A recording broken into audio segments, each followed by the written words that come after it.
Hello mga mare, another day is another vlog na naman nga ni. Bali mga mare, maaga nga talaga akong nagising ngayon dahil sa akin nga nakatoka ang pagluluto ng feeding. Nag-alarm nga ako ng 5:30 pero bumangon talaga ako ng alas 6. Hindi talaga nasunod yung alarm ko, 'di ba? Walang kwenta. Pagkabangon ko nga diyan ay agad kong tinalian yung buhok ko at pupuntahan ko na nga yung pinareserve ko nga na gulay. Eto na nga pala mga mare yung baby bump ko, 7 months na ako, 2 buwan na lang, iiran na ulit ang babaeng ini. Magmamadali na nga talaga ako papuntang labasan. At heto nga mga mare ang ebidensya na talaga namang sobrang aga pa dahil napakadami pa nga talagang hamog. At hindi pa nga talaga sumisikat ang araw.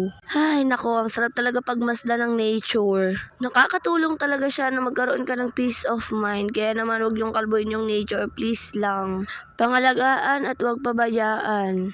Kita nyo naman mga mare ang itsura ko dyan. Hindi pa nga talaga ako nakakapaghilamos pero sinigurado ko namang wala akong muta na lalabas. Pero ang hindi ko nga talaga kinalimutan ang pagmumumog. Baka naman kasi mamaya pag may nakaamoy ay mahimatay. Pagkalabas ko nga din pala mga mare, nakaredy na nga din pala itong in-order kong gulay. Tapos dinagdagan ko na nga lang din pala ito ng kinchay. At bumili na nga din talaga ako ng biskwit para sa aking baby loves. Eto nga pala mga mare ang gagamitin natin pampalasa dito sa pansit dahil wala nga tayong pangsahog na pangpasarap talaga. Paano nga ba naman kasi wala din talagang pera ang mare nyo. Pero kahit nga walang sahog ay sisiguraduhin ko namang magiging malasa talaga tong pansit na to. Dahil nga kinumpleto ko talaga yung mga pampalasa nitong pansit na to. At meron din tayong ilalagay na isang latang Argentina. Sa mga oras nga na ito ay nagmamadali na talaga ako. Ang goal ko nga kasi ay may hatid ko ng alas 8 yung feeding. Kaya naman walang patupik-tupik pa at inumpisaan ko na nga ang pagagayat nitong mga gulay natin. At nang mamadali din talaga ako dyan para naman matulungan pa ako ng partner ko dahil siya talaga yung professional cook.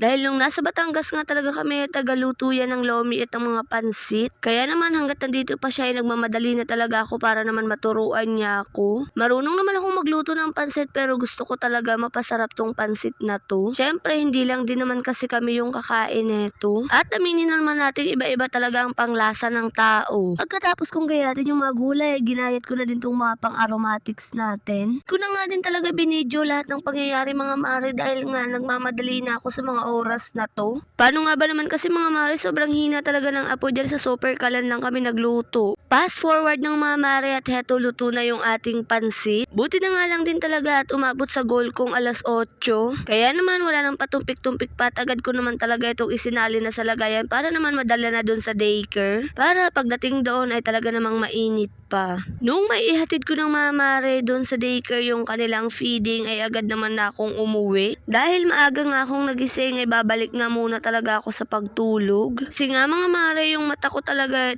namang bigay na bigay na. Kaya hanggang dito lang to. Bye! Mwah, mwah, mwah.